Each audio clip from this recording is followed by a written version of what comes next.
Moi, une photo avec tel ou tel, c'est pas ce qui importe pour nous. Donc certains vont jusque-là, des pays voisins. Personne, je dis aux gens, personne ne va nous faire déménager de cette région. Que tu prennes la photo avec moi ou pas, mais on sera là. Tu seras là, je serai là. Donc moi je pense que ça c'est important. J'apprends aussi que même des responsables européens disent à leurs gens, non, non, non, il ne faut pas que vous soyez vus avec eux, il ne faut pas que... Mais je crois que c'est de l'enfantillage, parce qu'en réalité, nous on n'a pas de problème personnel avec quelqu'un. On a des différends politiques, on peut parler pour trouver des solutions. Mais vraiment, nous, on n'a pas... Je pense qu'il faut que nos dirigeants s'élèvent à la hauteur de leur tâche et de leur mission et non être dans des épiphénomènes de faire des photos ou de gérer des mains des gens. Moi, si c'est l'intérêt du pays, même avec le diable, je vais dealer. Voilà, donc quand c'est nécessaire. Donc je pense que ça me semble être...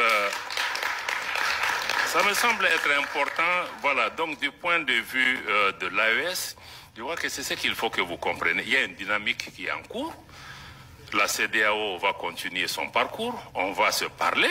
On va identifier des moyens de coexistence pacifique. Surtout, ce qui est important, c'est comment travailler pour pouvoir préserver l'intérêt de nos populations qui vivent dans ce pays. Des pays qui ont toujours été fraternels. Je vous dis que nos populations sont en avance sur nous. Tous les problèmes que vous voyez dans la région, c'est entre les dirigeants. Hein?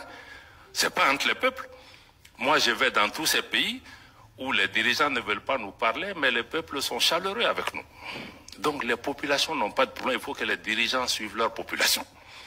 Voilà, donc pour moi vraiment c'est ça. Je vais peut-être laisser le reste pour qu'on vienne vraiment à des questions majeures, mais aujourd'hui l'AES se bat pour ça.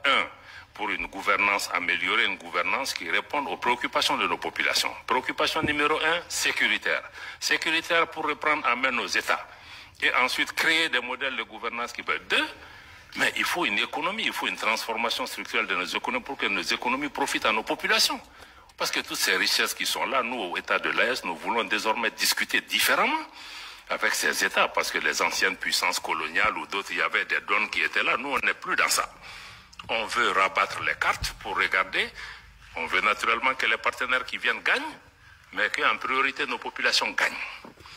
Et on sait que les ressources sur lesquelles on est assise nous permettent de discuter d'abord pour que ça bénéficie à nos populations. Si d'autres partenaires en bénéficient aussi, c'est tant mieux.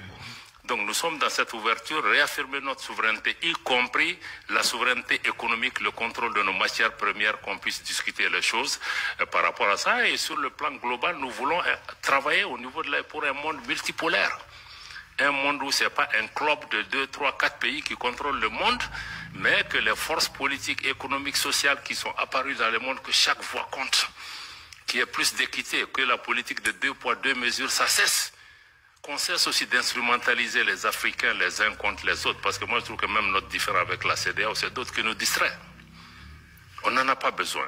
Donc je vais vraiment attendre les questions pour pouvoir vous revenir, pour dire qu'encore une fois, si l'AES a été créé dans un contexte pour réagir à quelque chose, aujourd'hui nous sommes dans une dynamique de construction d'une intégration régionale, d'une autre approche à cette intégration régionale, une intégration qui, de notre point de vue, doit être une véritable intégration des peuples et non une intégration d'État ou de chefs d'État.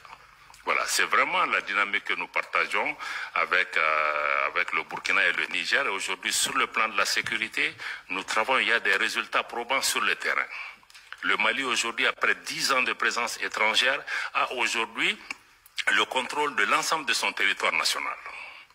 Et la reprise de Kidal, il y a quelques mois, est un exemple concret. Et il y a beaucoup de Kidal qui vont se passer aussi sur le terrain dans notre espace. Nous souhaitons que vous soyez des observateurs objectifs avisés et que vous regardez comment vous engagez avec cet espace, mais avec ou sans vous, nous allons avancer. Il faut que les gens aussi comprennent ça.